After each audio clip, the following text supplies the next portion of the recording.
প্রত্যেক তারাবির বদলায় জান্নাতে একটা বিশেষ ঘর বানায় দেওয়া হবে। ধোকায় থাকেন না। কেউ বলে না 8 রাকাত 10 রাকাত করিয়ে দেখি বেরিয়ে যায়। আচ্ছা, আপনার লস হইলো না লাভ হইলো? হ্যাঁ, মানলাম তারাবি 10 রাকাতেই, কিন্তু রমজানে নফল পড়লেও তো ফরজ হয়, ঠিক না? বাকি 10 রাকাত নফল মনে করে পড়েন না, ঠিক না?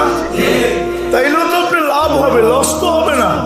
হ্যাঁ, বুঝা গেল? ওই যে বললাম না, বিবেক বুদ্ধি বিদ্যা মন অনেক কিছু বাধা। আমি তর্কে জড়াইতেছি না, তারা আপনি 20 না 10, 8 না 20 এটাতে না, আমি বুঝাইতে চেয়েছি যত বেশি করা যায় রমজানে তত বেশি লাভ। তর্কে বিতর্কে আপনার সাথে আমি যেতে চাই না। তর্ক করে কোনো লাভ হবে না, তর্ক করে কোনো লাভ হবে না। কেননা তর্কে তর্ক বাড়ায়, ঠিক না? তর্কতে কোনো লাভ নেই। কিন্তু আপনি কেন আপনার লস করতেছেন? আবার কিছু দেখা যাবে 7-8 দিন পড়বে, তারপরে আর পড়বে না। প্রথম 2-3 দিন তো ইমাম সাহেবের জায়গাও থাকে না, ঠিক না? তারপরে আস্তে আস্তে কমতে শুরু করে, পরে মুসল্লি খুঁজে পাওয়া যায় না, ঠিক না?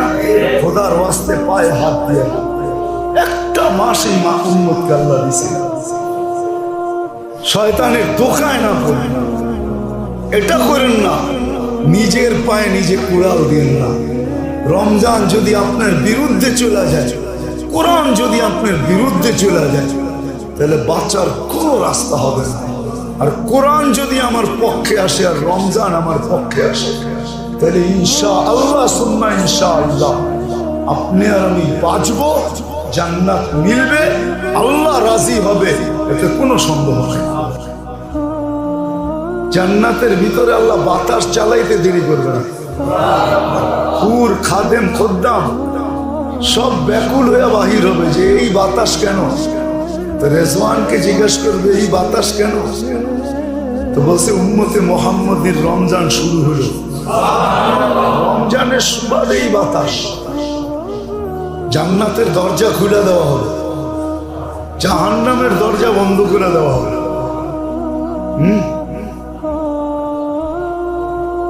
শয়তানকে, বড় শয়তানকে শৃঙ্খলাবদ্ধ করা হবে, বেড়ি লাগায়া সমুদ্রে নিক্ষেপ করা হবে।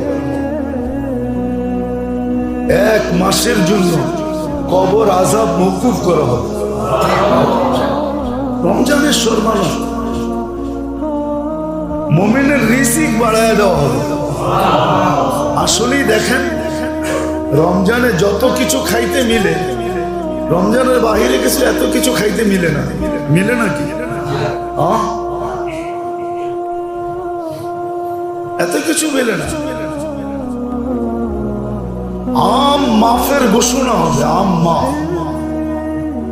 হ্যাঁ, হয়তো 3-4 ব্যক্তিকে মাফ করবেন না, যদি বন্দার পক্ষ হয়ে লড়বে। একটা হলো রোজা আর একটা হলো কোরআন, আর দুটোটাই এই মাসের ভিতরে। কোরআনও এই মাস, রমজানও এই মাস। শাহরু রমাদান আল্লাযী উনজিলা ফীহিল কুরআন, কোরআনও এই মাস। আপনি পড়তে জানেন না, তাতে কোনো আমার আপত্তি নেই। আপনি 30 দিনে বাধ্য করেন নিজেকে যে আমি পড়তে জানি না, কিন্তু এই 10 মিনিট আমি উঁচু করে কোরআন নিয়ে নাড়াচাড়া করব। একবার চুমা দিব, একবার বুকে রাখবো, একবার পৃষ্ঠা উল্টাবো, একবার মাথায় রাখবো, একবার চোখে রাখবো। আপনি কোরআনকে 1 মাস মহব্বত করে দেখান। আল্লাহ 2টা জিনিস দানের বদলা আমি, আর ওই হাদিসই সত্য, ওয়াজাত্তানি ওয়াজাত্তা কুল্লা শাই। আমাকে যদি পাও, আমি যদি তোমার হই, তাহলে আমার সমগ্র সৃষ্টি তোমার। রমজান কিন্তু এটাই বুঝাইতে চেয়েছিল যে আমি তোমার, আর সমগ্র সৃষ্টি আমার, ভান্ডার আমার, সব আমার। তো বিদায় সব তোমার। আর রমজান শব্দটাও এটাই বুঝাইতেছিল। রমজান অর্থ হলো জ্বালায়া দেওয়া, জ্বালায়া। একটা শারীরিক ভাবে, একটা আধ্যাত্মিক ভাবে। মানুষের দুই জিনিস, আধ্যাত্মিক ভাবে মানুষের গুনাহকে জ্বালায় দেয়, গুনাহ রাখে না। আর শারীরিক ভাবে কিন্তু, যেটা বিজ্ঞান বাহির করছে, শারীরিক ভাবে বিজ্ঞান যেটা তালাশ করে বাহির করছে, যে রোজার দ্বারা মানুষের শরীরের রোগ ব্যাধি সব চলে যায়। কিন্তু আমরা যে রোজা রাখি ওই রোজা না। আমরা তো ইফতার থেকে খাওয়া শুরু করি, সেহরি পর্যন্ত খাই, ঠিক না? কি বলেন? হ্যাঁ, ইফতার থেকে খাওয়া শুরু করি, সেহরি পর্যন্ত খাইতে থাকি। এটাকে বিজ্ঞানের ভাষায় বলে অটোফেজি। অটোফেজি শারীরিকভাবে সুস্থতা, শরীরের রোগ ব্যাধিকে জ্বালায়, এটাকে বিজ্ঞানের শব্দ বলে অটোফেজি। এই জন্য আছে বহুত বড় বড় মনীষী আছে যারা রোজা থাকে, রোজা থাকে। এখন একটা শব্দ বাহির হয়েছে, দেখছেন না? ডায়েট। হ্যাঁ, রোজা বলবে না, কি বলে? Diet control. শব্দ চেঞ্জ করতেছে, কেননা যদি আমাদের শব্দগুলো ব্যবহার করে তাহলে হয়তো হেদায়েত পাওয়া যেতে পারে। অনেক সময় শব্দের ভিতরেও তো হেদায়েত রাখা আছে, ঠিক না? কি বলেন? এই জন্য শব্দ চেঞ্জ করে যাতে হেদায়েত না পায়, কেননা হেদায়েত পাইলে তো ক্ষতি, ঠিক না? কি বলেন? হেদায়েত পাইলে ক্ষতি, লাভ ছিল, ঠিক না? কিন্তু মন, বিবেক, বুদ্ধি, বিদ্যা, পরিবেশ বুঝেছে শব্দ চেঞ্জ করো। শব্দ নিয়ে আসছে অটোফেজি, শব্দ নিয়ে আসছে ডায়েট। ডায়েট করো, ঠিক না? কিন্তু সোজাসুজি রোজা বলতে রাজি না, সোজাসুজি রোজা বলতে রাজি না। অথচ আল্লাহ রাসূল শিখাইছে কখনো পেট ভরা খাবে না, কখনো। আল্লাহ রাসূল শিখাইছে।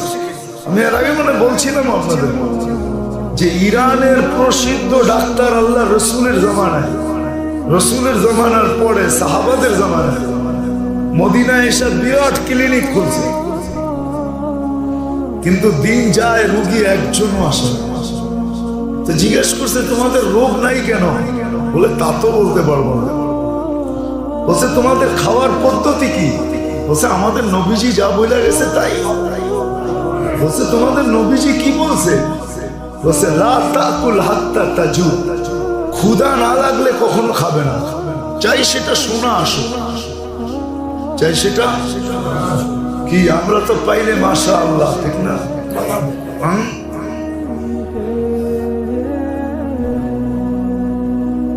সব একসাথে চলতেছে, ঠিক না? হ্যাঁ, সর্বশেষ চাও চলে, ঠিক না? রাগ হয় না। আমরা সারাদিন যা একসাথে খাই ওগুলার থেকে এক চামচ নিয়ে একটু একটা পাত্রে একত্রিত করে 2 ঘন্টা রাইখা দেখে নোটার ভিতরে কিরকম প্রয়োজন তৈরি, দেখেন একবার ট্রাই করে, দেখেন ওটার ভিতরে প্রয়োজন কিরকম তৈরি। এখনো যে বাইচা আছি ওটা আল্লাহর ইহসান, আল্লাহ বাঁচায় রাখতেছেন, এই জন্য বেঁচে আছে। সীমা রেখা পর্যন্ত আল্লাহ নিয়ে যায়। তো নাম চেঞ্জ করতেছে। তো বলছে আল্লাহ রসুল বলছে খিদান, প্রচন্ড খিদান লাগলে খাবে না, আর যখন খাবে ইদা আকালতা ফালা তাশবা, যখন খাবে তো পেট ভরা খাবে না। তো ক্লিনিক গুটাইতেছে আর বলতেছে তাইলে আমার ক্লিনিক এখানে চলবে না, মৌত ছাড়া কোনো রোগ তোমাদের কাছে আসবে না। ডায়েট তো 1400 বছর আগে শিখাইয়া গেছে, আবার শিখাইছেন 3 ভাগ করো। 1 ভাগ আগে খাওয়ার আগে পানি দিয়ে ভরে নাও, 1 ভাগ খাদ্য খাও, আবার 1 ভাগ খালি রাখো। আবার 1400 বছর আগে ডায়েট শিখাইয়া গেছেন। এই খাওয়ার সাথে এই খাওয়া মিলায় না, এই খাওয়ার সাথে এই খাওয়া মিলায় না। আপনি তেহারি সেহারি খাইয়া পরে খাইলেন 1 কাপ দুধ চা, ঠিক না? আচ্ছা, তেহারির ভিতরে 1 কাপ দুধ চা ডাইলা দিয়ে আপনি 1 ঘন্টা অপেক্ষা করেন তো, দেখেন তো এটার কালার কিরকম হয়, কিরকম হয় ভিতরে যায়। তো শিখায় গেছেন, কিন্তু হেদায়েত পাওয়া যাবে এই জন্য শব্দ চেঞ্জ করতেছেন। শব্দ আল্লাহ সুযোগ নিয়ে আসছে। একদিন পরেই আসতেছে রোজা, আগামী জুমা আমরা রোজার ভিতরে পড়ব যদি আল্লাহ বাঁচায় রাখে। এই জন্য মেরে দোস্ত, সুযোগ আল্লাহ নিয়ে আসেন, আর এই জন্য নিয়ে আসেন যে বান্দা যেন সহজেই আখেরাতটাকে গুছাইতে পারে, আখেরাতের প্রস্তুতি নিতে পারে। আর আখেরাতের প্রস্তুতির সাথে সাথে দুনিয়ার প্রস্তুতিটা যেন আল্লাহ নিজের দায়িত্বে গুছিয়ে দিতে পারে। এই জন্য শুরু হবে, যদিও সুযোগ অনেক। জান্নাত সারা বৎসরের জন্য সাজানো হয়, রমজানের জন্য সারা বৎসর জান্নাত সাজানো। জান্নাতের ভিতরে আল্লাহ বাতাস চালাইতে দেরি করবে না। হুর, খাদেম, খদ্দাম সব ব্যাকুল হয়ে বাহির হবে যে এই বাতাস কেন। তো রেজওয়ানকে জিজ্ঞেস করবে এই বাতাস কেন, তো বলছে উম্মতে মুহাম্মদীর রমজান শুরু হলো, রমজানের সুবাদে এই বাতাস। জান্নাতের দরজা খুলে দেওয়া হবে, জাহান্নামের দরজা বন্ধ করে দেওয়া হবে।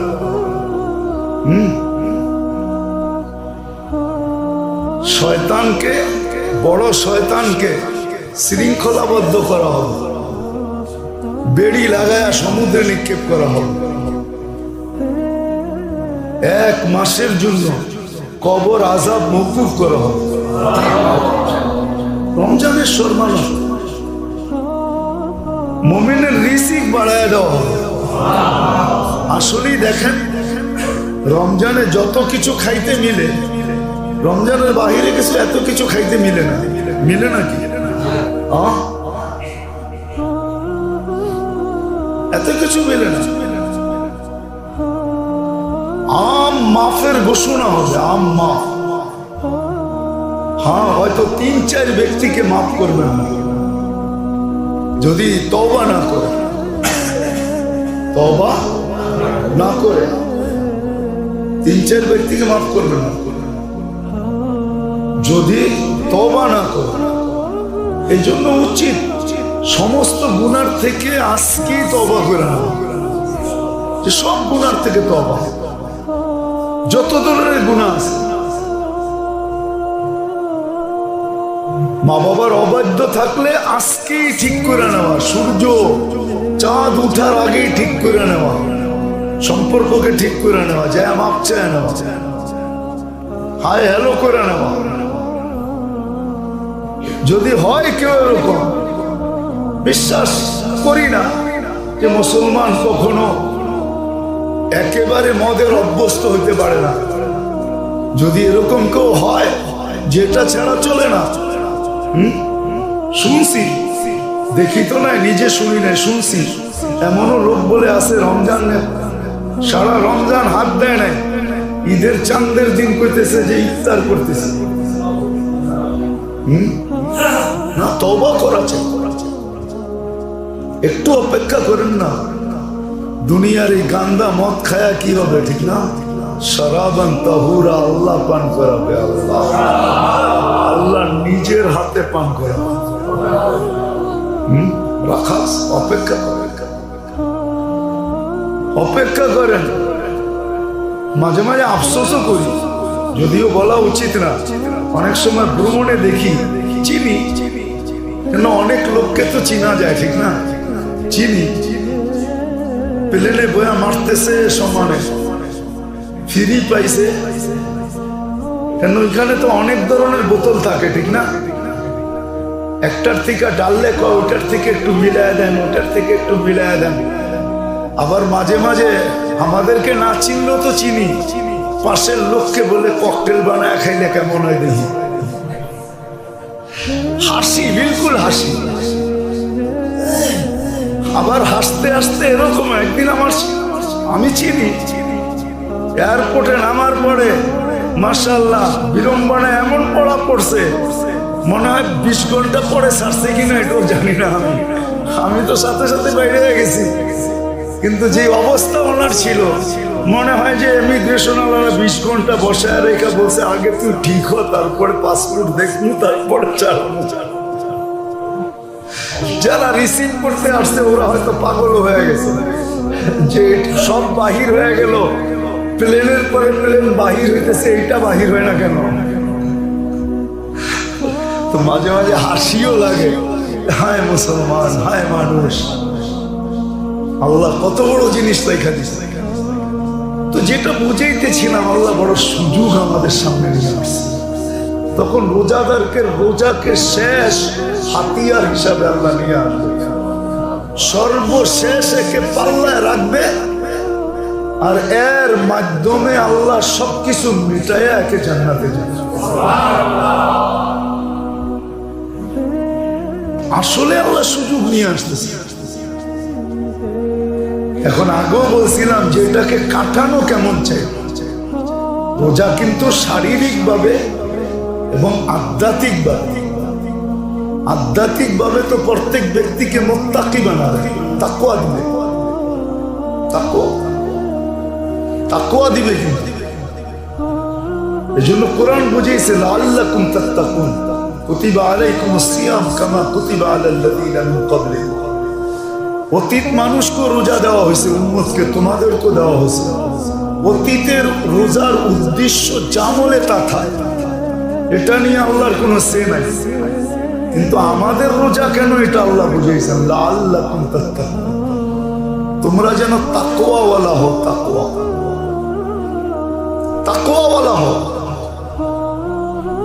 আর তাকওয়া কি জিনিস এটা আল্লাহ বুঝিয়েছেন। তাকওয়া কি জিনিস?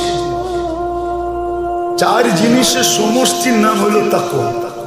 আল খাউফু মিনাল জালিল, খাউফু মিনাল জালিল, আল্লাহকে ভয় করা। তাহলে এটার অর্থ কি? বলে মুমিন মুসলমান যখনই যা করবে দেখবে এটা আল্লাহর, আমার আল্লাহ যেমন চায়, প্রথম দেখবে আল্লাহ চায় কি, যেটা আমি করতে চলছি এটা আল্লাহ চায় কিনা।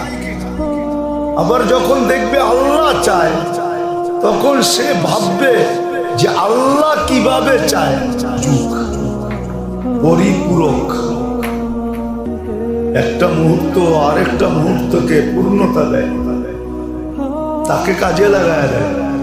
পূর্বের মুহূর্তটা যদি কাজে লাগানো হয়, পরেরটা যদি বন্দা কাজে নাও লাগাইতে পারে, তারপরেও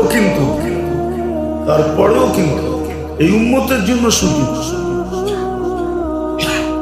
এই উম্মত যদি ভাবে, হাদিসের কথা, কেউ যদি ভাবে যে আমি আলেম হব, আর সে হাঁটি হাঁটি পাপা চেষ্টা শুরু করে, হাঁটি হাঁটি পাপা, সপ্তাহে একটা শিখলো, ডেলি একটা শিখলো, বাড়তে শুরু করলো, কিন্তু সে জীবনে কোনোদিন কমপ্লিট করতে পারলো না, জীবন তার সঙ্গ দেয় না। তাহলে এই উম্মতকে কিন্তু নিয়তের উপরে, শুধু চেষ্টার উপরে কিয়ামতের দিন আলেমের কাতারে উঠানো।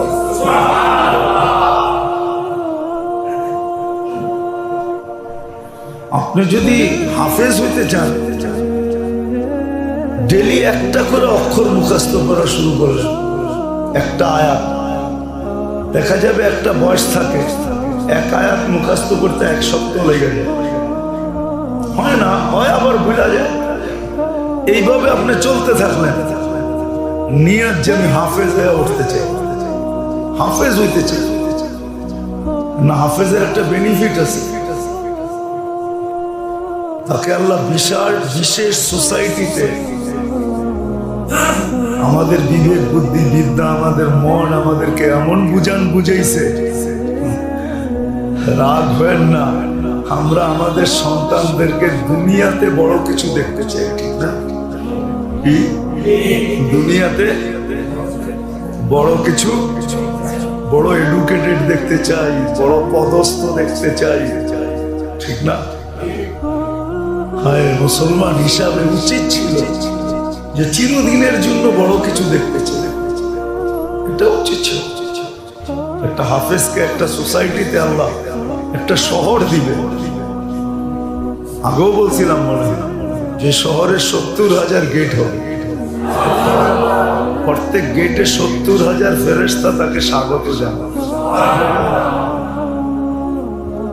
এই শহরের সমস্ত গেট অতিক্রম করার পরে তার প্লেসটা হবে, বিল্ডিংটা হবে। 490 কোটি ফেরেশতা স্বাগত জানানোর পরে সে তার প্লেসে ঢুকবে। এবার বোঝেন, গেটে যদি 490 কোটি থাকে শুধু স্বাগত জানানোর জন্য, ওই প্লেসের ভিতরে কতগুলা খাদেম খুদ্দাম থাকবে, কতগুলা চাকর বাকর থাকবে। সে ওইখানে সবসময় থাকবে এমন না, সে ওইখানে যাবে, থাকবে। আবার এটা হলো তার একটা বিশেষ সোসাইটির ভিতরে আল্লাহ তাকে বিশেষ একটা মর্যাদা। তো আমরা তো আসলে দুনিয়ার অনেক কিছু চাই, চিরদিনেরটা খুব কমই চাই আমাদের ছেলে সন্তানের। রাগ হয়ে যান না, হাদিস কোরআন আগেই বুঝাইয়া দিছে। এই জন্য বহুত অভিভাবককে কিন্তু কিয়ামতের দিন নিজেদের আত্মীয় স্বজনের জুতার বাড়ি অনেক খাইতে হবে। কোরআন এটাই বুঝেছে, রব্বানা ইন্নানা আতানা সাদাতানা ওয়া কুবারানা ফাআযাল্লুনা সাবিল।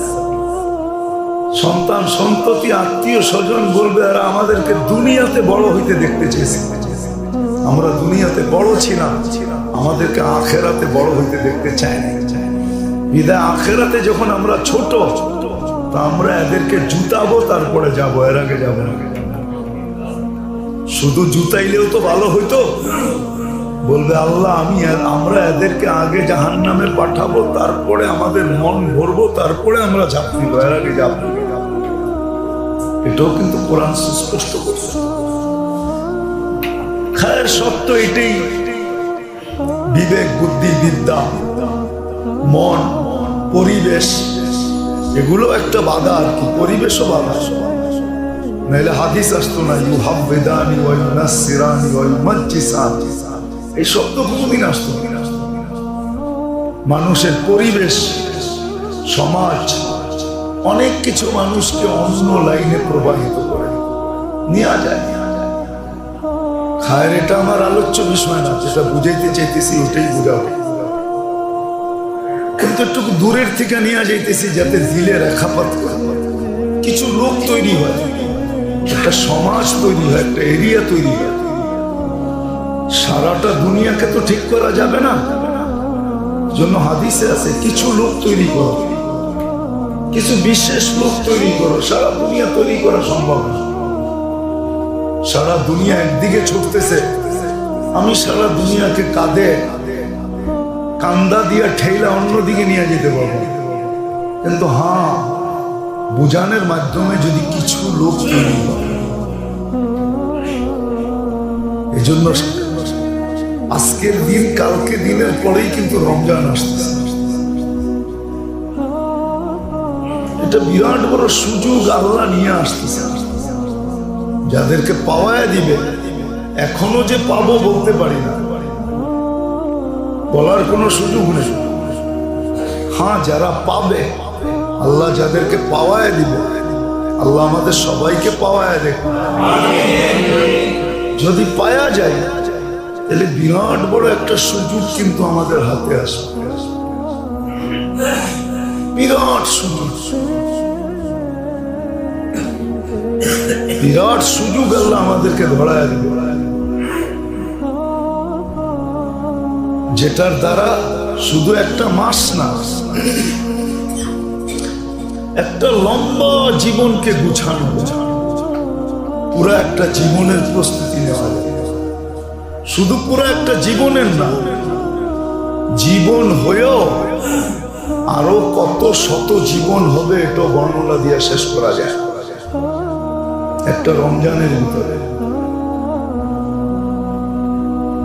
একটা রমজানের ভিতরে বিবেকমান মানুষের ভাবা উচিত কোন মাসে আল্লাহ 3 ভাগে ভাগ করেন না, কোনটা মাসে। রমজানটাকে কিন্তু আল্লাহ 3 ভাগে ভাগ করছে, রহমত, মাগফিরাত, আবার কি। আচ্ছা, কোন মাসকে আল্লাহ ভাগ করলেন? 11 মাসের নাম আরবরা রাখছেন। 11 মাসের নাম আরবরা রাখছেন, যদিও আল্লাহ এদের মনের ভিতরে ডালছেন। যেমন আমাদের বাংলা 12টা মাস আছে, ঠিক না? কে রাখছে? আমরাই রাখছি, ঠিক না? কি বলেন? বৈশাখ, জ্যৈষ্ঠ, আষাঢ়, শ্রাবণ, ভাদ্র, আশ্বিন, কার্তিক, অগ্রহায়ণ, পৌষ, মাঘ, ফাল্গুন, চৈত্র, আমরাই রাখছি, ঠিক না? আমরা তো আসলে এমন বাঙালি, অনেকজনে জিজ্ঞাসা করলে 12 মাসের নামও বলতে পারবেন। কিন্তু রাগ হয় না, ইলিশ পান্তা খুব খাই, ঠিক না? কি রাগ হয়ে যাবেন? 6টা ঋতু বলতে পারবেন? অনেকে কোন মাসে 2 মাস করে মিলায়া পারবেন? এটা তো জানেন না। 6 মাসের ভিতরে কয় মাস 31, কয় মাস 30, কোন মাসটা 29, এটা জানেন বাংলায়? এটাও তো জানেন না। কিন্তু আমাদেরকে খোঁচাইতেও তো কম খোঁচান না, ঠিক না? আমরা কিছুই জানি না, বাংলা সংস্কৃতি জানি না, এটা জানি না, সেটা জানি না। রাগ হয়ে যাবে? রাগ হন না, বোঝানোর জন্য বলতেছি, বিরোধিতা করতেছি না। কোনো বিরোধিতা নাই আপনার সাথে, আমার কোনো বিরোধিতা নেই। দায়িত্ব বোঝানো, এই জন্য বুঝাইতেছি। 11 মাসের নাম আরবরা রাখছেন, রমজানের নাম আল্লাহ স্বয়ং নিজে রাখছেন। এই জন্য কোরআনের শাহরুর রমাদান, আল্লাহ রমজান নিজে নাম রাখছেন। রমজানের নাম আল্লাহ নিজে রাখছেন। রমজানের নাম আল্লাহ নিজে রাখছেন। কেন রাখছেন এটাও বলছেন, কেন রাখছেন? রমজানে পা দিতে দেরি, মানুষের গুনাহ মুছা যেতে দেরি হয়। ইমানদার মুসলমানের গুনাহ মুছতে দেরি হয়। শুধু সূর্যটা 4টা উঠতে দেরি, সূর্যটা ঢুকতে দেরি না, শেষ হতে দেরি। গুনাহ শেষ হয়ে যায়, গুনাহ মুছা যায়। অনেকগুলো জিনিস বিবেচনা, ভাবার বিষয়। কোন মাসকে 3 ভাগ করেন না, রমজানকে 3 ভাগ করছে, ঠিক না? হজের মাসটাও তো কোনো নিচা মাস না, নিচা কি বলে? হাজিরা আল্লাহর ঘরে থাকে, জিল হজ্জা, যেই মাসে হজ করা হয়, হজের জন্য ডাকা হয়, আল্লাহর ঘরে যাওয়া হয়, কত উঁচা। কিন্তু এটাও কত 3 ভাগে ভাগ করেন নাই। শুধু হাজিদের ইবাদত ব্যতীত কারো ইবাদতকে এত বেশি উঁচা করা হয়নি। রমজান মাসে ইবাদতকে কিন্তু অনেক উঁচা করা হয়েছে। নফলকে ফরজ, ফরজকে 70 গুণ। একটু বিবেক, বুদ্ধি, বিদ্যা আল্লাহ দিয়েছেন, একটু ভাবেন না। ভাবলেই কিন্তু বোঝানো যাবে যে একটা মাস আমার জন্য কি। এর জন্যই কিন্তু 2 মাস আগের থেকে প্রস্তুতি নিতে বলছিলেন। বারিক লানা ফি রাজাব ওয়া শাবান, 2 মাস আগের থেকে প্রস্তুতির হুকুম ছিল যে 2 মাস আগের থেকে তুমি প্রস্তুতি নাও। কিনা কাটা, কিনা বেচা, যত ধরনের প্রস্তুতি আছে 2 মাসে নিয়ে নাও। আর শুধু দোয়া করতে থাকো যে আল্লাহ 2 মাসে এতটুকু বরকত দেন যে 3য় মাসটায় যেন আমাকে কোনো ব্যস্ততায় না জড়াইতে হবে, পরিপূর্ণভাবে আমি আপনাকে দিতে পারি। এটাই কিন্তু মিনিংস ছিল, অর্থ ছিল। জানি না আমার সমাজের বা আমরা কয়জন এরকম করব। হ্যাঁ, আছে কিছু লোক আছে, রমজান চলে গেল আবার রমজানের প্রহর গুনতে থাকে যে আবার রমজান কবে আসবে, গুনতে থাকে। আছে কিছু লোক, এমন লোক নাই এরকম না আছে। আর রমজানটা যখন আসে তো খুব কাজে লাগা। এই জন্য সুযোগ আল্লাহ কালকের দিনের পরেই আমাদের কাছে নিয়ে আসছে। দেখার বিষয় হলো এই সুযোগটাকে আমি কতটুকু কাজে লাগাই, এটা দেখার বিষয়। কেন রমজান আল্লাহর মাস, আল্লাহর মাস। এই জন্য আল্লাহ নির্ধারিত করছেন যে আমি নাম যখন যাচ্ছি তাইলে এটার বদলা আমি দিব। আবার আল্লাহ কিন্তু এটাও বুঝাইতে চেয়েছেন যে দেখো এটাতে যা মিলবে ওটা লেখার বা সংখ্যা তোমাদের কাছে নাই, ওটার সংখ্যা আমার কাছেই আছে।